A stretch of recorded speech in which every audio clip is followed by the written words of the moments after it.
ಎಲ್ರಿಗೂ ನಮಸ್ಕಾರ. ನಾನಿವತ್ತು ರಾಗಿ ಹಿಟ್ಟು, ಗೋಧಿ ಹಿಟ್ಟು ಮತ್ತು ಬನಾನಾ ಯೂಸ್ ಮಾಡಿ ಬೇಬಿಗೊಂದು ರೆಸಿಪಿ ತೋರಿಸ್ಕೊಡ್ತಾ ಇದ್ದೀನಿ. ಸೊ ಮೊದಲನೇದಾಗಿ ಗೋಧಿ ಹಿಟ್ಟು ಮತ್ತು ರಾಗಿ ಹಿಟ್ಟು ಎರಡೂ ಒಂದೊಂದು ಸ್ಪೂನ್ ತೊಗೊಂಡು ಅದಕ್ಕೆ ಬೇಕಾದಷ್ಟು ನೀರನ್ನು ಸೇರಿಸ್ಕೊಂಡು ನೀಟಾಗಿ ಅದನ್ನು ಲಂಪ್ಸ್ ಇಲ್ದಿರ ನೀಟಾಗಿ ಮಿಕ್ಸ್ ಮಾಡ್ಕೊಳ್ಳಿ. ಸೊ ಗೋಧಿ ಹಿಟ್ಟು ಮತ್ತು ರಾಗಿ ಹಿಟ್ಟಿನಲ್ಲಿ ಫೈಬರ್, ಪ್ರೋಟೀನ್, ಕ್ಯಾಲ್ಶಿಯಂ, ಐರನ್ ಜಾಸ್ತಿ ಇರುತ್ತೆ. ಸೊ ಮಗುಗೆ ಇದು ತುಂಬ ಯೂಸ್ ಆಗುತ್ತೆ. ಸೊ ನೀಟಾಗಿ ಕನ್ಸಿಸ್ಟೆನ್ಸಿ ಎಲ್ಲ ಅಡ್ಜಸ್ಟ್ ಮಾಡಿಕೊಂಡು ಒಂದು ಲೋ ಅಥವಾ ಮೀಡಿಯಮ್ ಫ್ಲೇಮಲ್ಲಿ ಒಂದು 5ರಿಂದ 6 ನಿಮಿಷ ಆ ಮಿಕ್ಸ್ಚರ್ನ ನೀಟಾಗಿ ಕುಕ್ ಮಾಡ್ಕೊಳ್ಳಿ. ಸೊ ಮಧ್ಯ ಮಧ್ಯದಲ್ಲಿ ಈ ಥರ ನೀಟಾಗಿ ಮಿಕ್ಸ್ ಮಾಡಿ, ಸೊ ಕೆಳಗಡೆ ಅಡಗಂಟಲ್ಲ.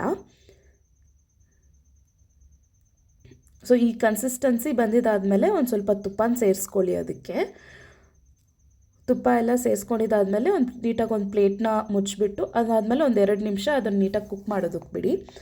ಸೊ ನಾನು ಇದರಲ್ಲಿ ಬನಾನಾ ಕೂಡ ಯೂಸ್ ಮಾಡಿದ್ದೀನಿ. ಸೊ ಬನಾನಾ ಯೂಸ್ ಮಾಡೋದ್ರಿಂದ ಏನಾಗುತ್ತೆ, ಅದು ನ್ಯಾಚುರಲಾಗಿ ಸ್ವೀಟರ್ ಆಗಿ ಕೂಡ ಯೂಸ್ ಆಗುತ್ತೆ. ಈ ರೆಸಿಪಿನ 8 ಮಂತ್ಸ್ ಪ್ಲಸ್ ಬೇಬೀಸ್ಗೆ ಕೊಡಿ.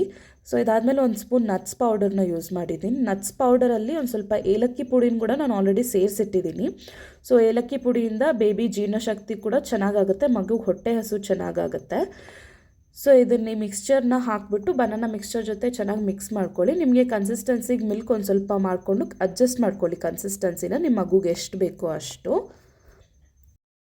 ಈ ರೆಸಿಪಿನ ನೀವು ಬೆಳಿಗ್ಗೆ ಬ್ರೇಕ್ಫಾಸ್ಟ್ ಅಥವಾ ಮಧ್ಯಾಹ್ನ ಲಂಚ್ಗೆ ಮಗುಗೆ ಆರಾಮಾಗಿ ಕೊಡ್ಬೋದು. ಮತ್ತಷ್ಟು ವೀಡಿಯೋಸ್ಗೆ ನನ್ನ ಪೇಜ್ನ ಸಬ್ಸ್ಕ್ರೈಬ್ ಮಾಡಿ.